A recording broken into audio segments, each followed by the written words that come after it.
Hello, എല്ലാവരും സുഖമായിരിക്കുന്നു. അപ്പോൾ ഇന്ന് എൻ്റെ ഗ്രാജുവേഷൻ ഡേ ആണ്. 2023 ഞാൻ പാസ് ഔട്ട് ആയത്. ഞാൻ സിവിൽ എഞ്ചിനീയറിംഗ് ആയിരുന്നു. ഇപ്പോൾ 24 കേട്ടോ എൻ്റെ ഗ്രാജുവേഷൻ നടക്കുന്നത്.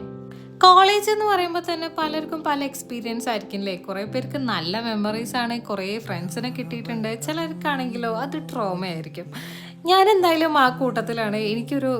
എൻ്റെ ലൈഫിൽ ഞാൻ തുറക്കാൻ ആഗ്രഹിക്കാത്ത ഒരു ഭാഗമാണ് കോളേജ് ലൈഫ്. എനിക്കെന്തോ ഇഷ്ടമായിരുന്നില്ല, അത്ര തന്നെ. ഈ കോളേജ് എന്നെ ഒരുപാട് പഠിപ്പിച്ചിട്ടുണ്ട് കേട്ടോ. സിലബസ് മാത്രമല്ല, ഒറ്റയ്ക്കായാലും എങ്ങനെ ജീവിക്കാം, ഒറ്റപ്പെടൽ എങ്ങനെ നേരിടാം, എന്തൊക്കെ പണി കിട്ടിയാലും നമ്മൾ എങ്ങനെ അതൊക്കെ ഫേസ് ചെയ്ത് മുന്നോട്ട് വരാം, അങ്ങനെ കുറേ കാര്യങ്ങൾ പഠിപ്പിച്ചിട്ടുണ്ട് എന്നെ കോളേജ്. സത്യം പറയുവാണെങ്കിൽ ഒരുപക്ഷെ ഞാൻ ഏറ്റവും പേടിക്കുന്ന ഒരു കാര്യമായിരിക്കും ഈ ഒറ്റപ്പെടൽ. പക്ഷെ അതിനെ വരെ നേരിടാൻ ഞാൻ പഠിച്ചു. അങ്ങനെ ഗ്രാജുവേഷൻ ഇവിടെ കഴിഞ്ഞു. പാരൻസിനെയൊക്കെ പ്രൗഡായി കണ്ടതിൽ ഒരുപാട് സന്തോഷം. അപ്പം അത്രയേ ഉള്ളൂ. Thank you for watching.